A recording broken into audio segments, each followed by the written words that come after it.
Hi everyone. I know it's been a minute. I'm in the process of relocating, which has been stressful and chaotic. But I had a moment and some sanity that I figured let's do a little reading, especially with all the eclipses. And then last night was the Scorpio full moon, and April has been a doozy, hasn't it? Yeah. So let's just kind of check in with the energies. And I know I'm breaking from my normal format, and that's just because right now this is easier and what I have the capacity to be doing. So let's see. Let's just kind of do an energy check-in. What does the collective need to know right now? Yeah, somebody's at my door. All right, I'm back. That's confirmation. We're supposed to be doing this. That's great. Yay. Okay, so just what does the collective need to know? I'm going to just do 2 more shuffles. And 2. Okay.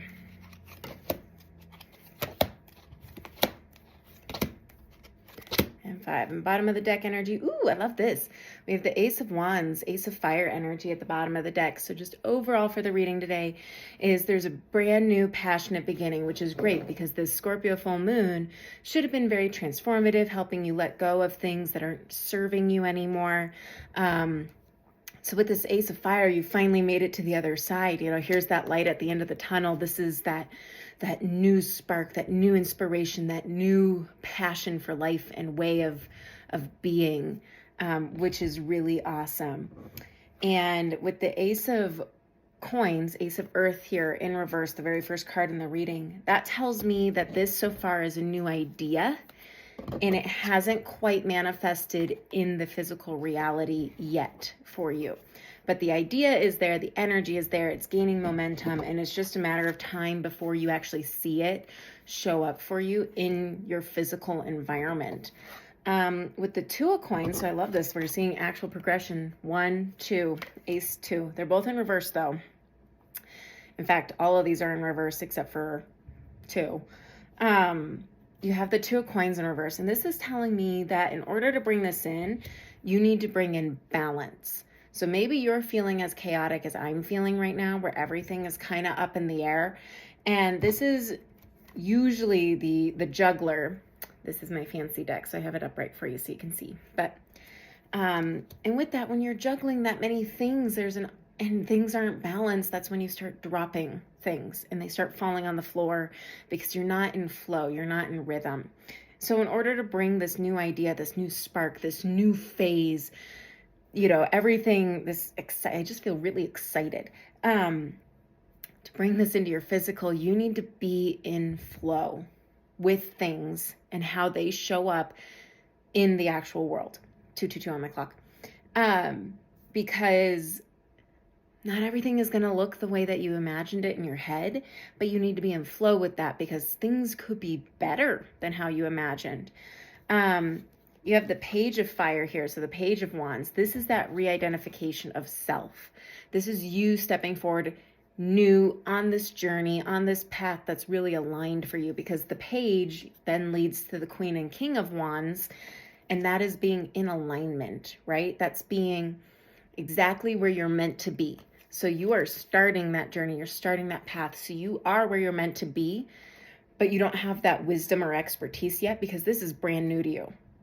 And after the eclipse portal and the full moon, like, yeah, this is all brand new. You're showing up in the world in a way that you never have before. And that's really amazing. And that takes some getting used to. So be patient with yourself as you're getting used to this new version of you, the new way that you're perceiving the world and interacting with it, because that's going to take a minute to get into flow. 3 through 3. But ultimately, I love this. There's only fire and earth energy on the table here. It's only Wands and Pentacles. And all of the Pentacles are in reverse and the Wands are the 2 that are upright, which tells me that like your drive, your alignment, your passion, your spark is in the right place. Now it's just a matter of bringing it into your physical experience, into your physical realm. Brian agrees. He was just clawing at my chair. That's a cat. It's a very large cat who might try to jump on my reading. We're going to proceed anyway. And so the next card we have is we have the 10 of coins in reverse. And what this tells me is that you are on the path that is leading you toward this ultimate success and fulfillment and abundance and stability. That's what the 10 of coins all is it's stability, where you could not ask for more. You could not want for more because you have everything and are so happy and satisfied with it. And with it being in reverse, this just tells me, we're going from the ace to the 10. You are just now starting this journey to get you here. And you got to start at 1 to get here. So you are on the path to bring in this ultimate abundance, satisfaction, stability.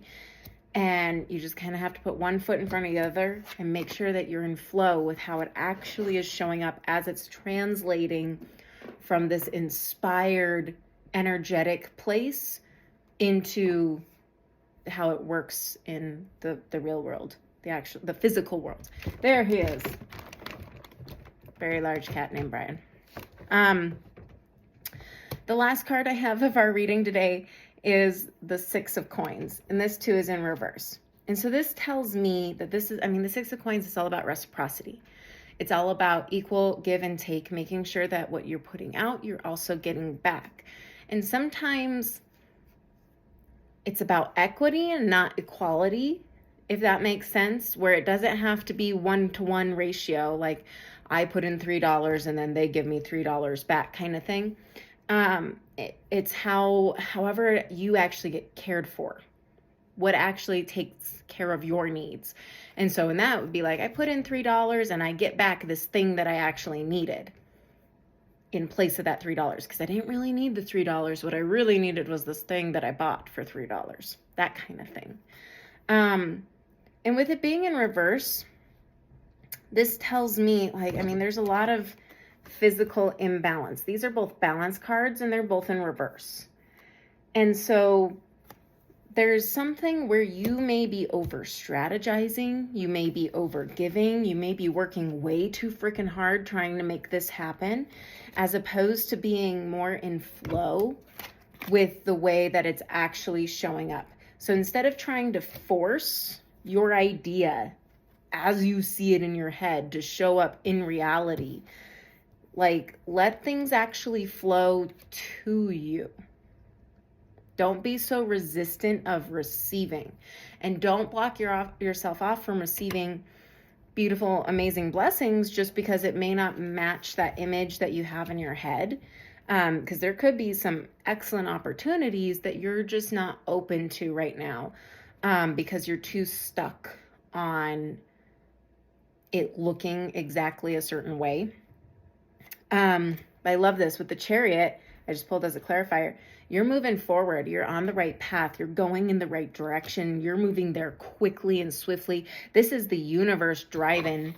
The Chariot is the universe is propelling you forward, is driving you down this path. They're the ones in the driver's seat and you're in the passenger taking a load off. And I think that's where you just need to let certain things work themselves out and stop over giving, trying to force it to come into fruition.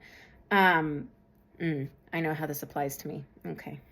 So, for example, I'm trying to sell my house and I was debating oh gosh, should I just drop the price, try to get it done fast so I can move forward to my next phase? And my guides told me you can, but you don't have to. We have a buyer for you. They're on their way. You just need to freaking be in flow and hang out. And that's where, okay, I was ready to sacrifice some of my abundance because I wasn't being patient and in flow with where I'm going and just trusting the process and trusting that I'm going to get there. And I just need to let it play out. And I need to let the universe take care of me. And it's going to do that in its timing, in divine timing. Mercury goes direct tomorrow. So if you're feeling a little impatient and stagnant, truly give it a day. And so for me, that was how I was not in balance. It's how I was not in flow, as I was trying to over strategize, and in a way, I was giving away gifts that are meant for me because my house is priced adequately. Even my realtor, when I talked to him about it, he was like, you don't really need to drop your price. So it's just me panicking and in a lack mindset instead of a receptive mindset, which is not good for me in getting what I actually want and moving forward. So that's where I just need to sit down, take a chill pill, have a cup of tea, and let things work out for me. So let things work out for you. Stop over giving. Stop sacrificing things you actually want and need because you don't believe it's going to work out if you don't. It is. It's coming. It's on its way. Settle down. Yeah, hermit. Take care of you. Take a time out. Do some self-care. Focus on you. Don't worry about these other things. Let the universe take care of it for you. All right. I'll see you soon. Till next time.